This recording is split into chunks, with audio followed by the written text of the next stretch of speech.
Mr. Rashid, first, the most obvious question, obviously in the early days when the government was toppled, there were reports of a lot of unrest on the streets, and the police seem to have gone into hiding.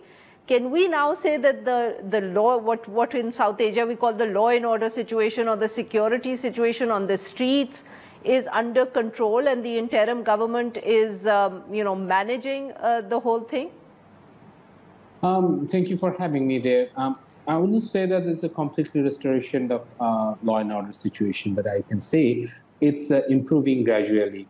And I would say it's a massive changes since last month when the Sheikh Hasina resigned and fled India, a friend country for India. So, somewhat it has massive change.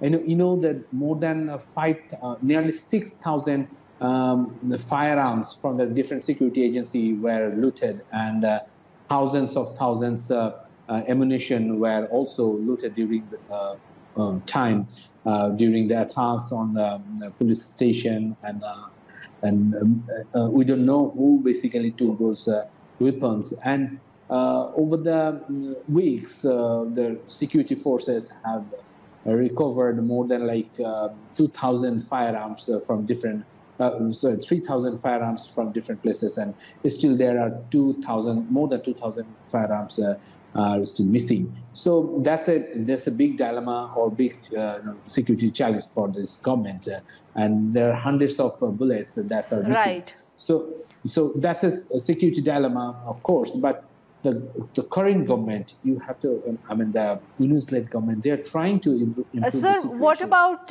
I'm interrupting you here, but what about the upcoming elections? Earlier, obviously, it seemed as if the interim government was going to go into elections, but there was also the counter view that they should be delayed for a bit. So has a decision been taken on that account?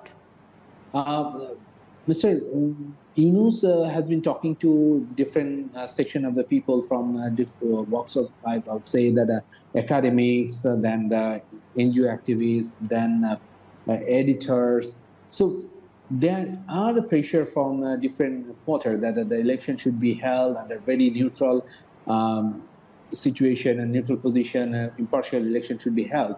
But the Sheikh Hasina's regime has destroyed all the democratic institutions. So there are certain, kind of suggestion from academics and the journalists as a whole. They say, look, that it should not be held within 2 years, and it should not go beyond 3 years. So in between that, because the right. situation, what Sheikh Hasina made, and the way she destroyed everything, the democratic institution from judiciary and others.